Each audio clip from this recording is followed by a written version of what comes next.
Content creator na si Sammy Manese, pumanaw na.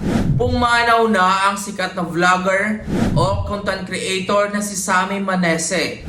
Gulat na gulat ang marami matapos bumungad sa social media na pumanaw na nga ang TikTok star na 15 years old lamang. Isa nga si Sammy Manese sa most followed content creator sa social media na mayroong 1.9 million subscribers sa YouTube at libo-libong followers naman sa personal na TikTok account nito.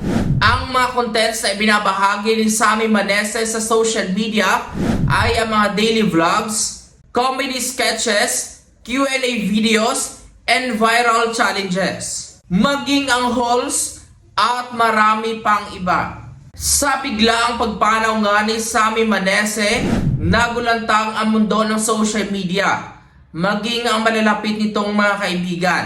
Samantala, narito nga ang ilan sa mga post. Ating basahin. RFB meme icon. Sammy Manese has sadly passed away.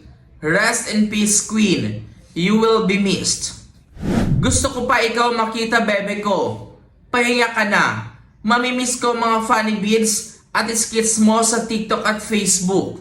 Rest in peace, baby Sammy Manese. Rest in peace, Sammy Manese. Short but meaningful time na na-meet ka namin sa Highness Management.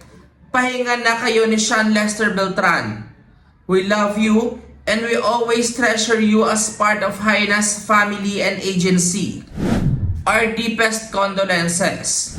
Samantala, narito naman nga ang isa sa komento ng makeup artist na nakasama rin ni Sammy Manese. Narito nga at ating basahin.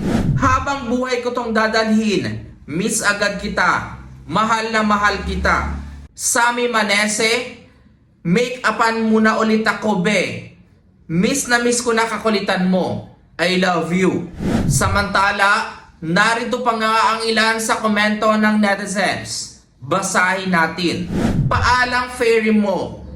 Paalam at salamat, Sammy. Rest in paradise. Thank you, bebe, for making me happy. Rest in paradise. Hoy, Sammy, rest in peace. Kung matatandaan pa nga, na noon pa man ay hindi na maganda ang kondisyon ng kalusugan ng content creator na si Sammy Manese. Dahil marami sa kanyang mga videos ay makikita siyang gumagamit ng oxygen para nga makahinga ng maayos. So yun nga guys, tinakbo na nila mama si Sam sa emergency room. Naka-oxygen siya dyan guys. Di niya na kasi kayang huminga ng maayos. Nahirapan na talaga si Sam. Bale guys, may sakit na naman po si Sam. Bumalik na naman po yung dating sakit niya sa puso. So ngayon guys, si Sam guys, dadalhin siya ngayon sa ospital nila mama para magamot siya ng maayos din ng mga doktor.